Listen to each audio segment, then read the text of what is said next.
So it's the day before Christmas, but we did our dinner today, so I helped cook that. I made a dessert for work, lemon posset, and we also tried to make these cheesecake bars that kind of turned out. They didn't look perfect, but they tasted amazing, and they don't really have anything in common except that I cooked them all today. But you know what? Sometimes I like to do longer videos, so I'm just going to combine them all into one.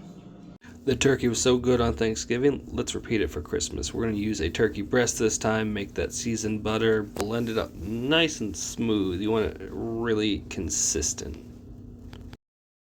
We're going to go ahead and inject into our turkey here. We're using Zesty Italian because I grabbed the wrong bottle. And just like before, this will start to balloon up a bit. It doesn't look super appealing, but this is what we're going for. Then we just rub that butter mixture on. Doesn't really want to stick this time, but you know what? Sheer force of will, I'm going to make it happen.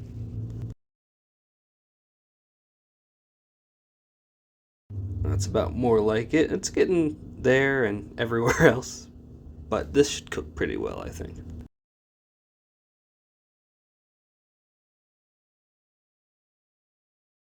We're just going to do 350 until it's about 140, 150, and then we're going to pull it out and broil like so. And wow, not a bad looking bird, honestly. Let's make some sides. We've got some homemade mashed potatoes. Oh, this cheese looks really good for the mac. Can't wait for that. We always do ham. Here's that. Also some delicious noodles, mother-in-law's beans, some green bean casserole, and that mac is so beautiful. Honestly, this meal was just as good as Thanksgiving. This is tasty, and you know what? We're really tackling the holidays, getting our prep done early, and it really makes it easier to enjoy the rest of the holidays. So thanks for watching, and remember, food should be an adventure.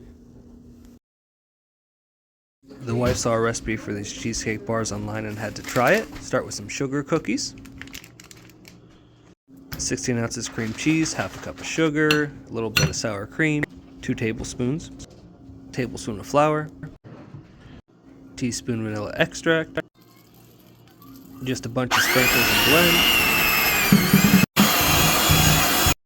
Slowly fold in an egg, and then this is about what it looks like. We baked our cookies for about 8 minutes. We're going to pull them out, let them cool down, and cover this, and this is going to be ready to hit the oven for about 40 minutes.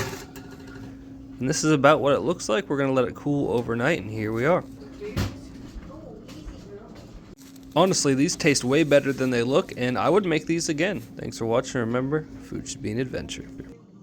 So this is the easiest dessert I've ever made, and we're making it even simpler. Last time I made this, we went ahead and did it in the lemon cups, but we're not doing that now. We're just juicing some lemons, get some nice heavy cream in there. We're gonna let that cook a little, add some sugar, and then once that starts to boil, just turn it down and let it boil for a few minutes. Pull it off when it looks just like that, and we're going to go ahead and put our lemon juice right in there, stir, and let sit for a few before we pour it into our cups. Actually, before that, most important, we have to run it through a strainer for some reason, probably for texture, but once you've done that, then you're good to pour it into your teeny tiny cups.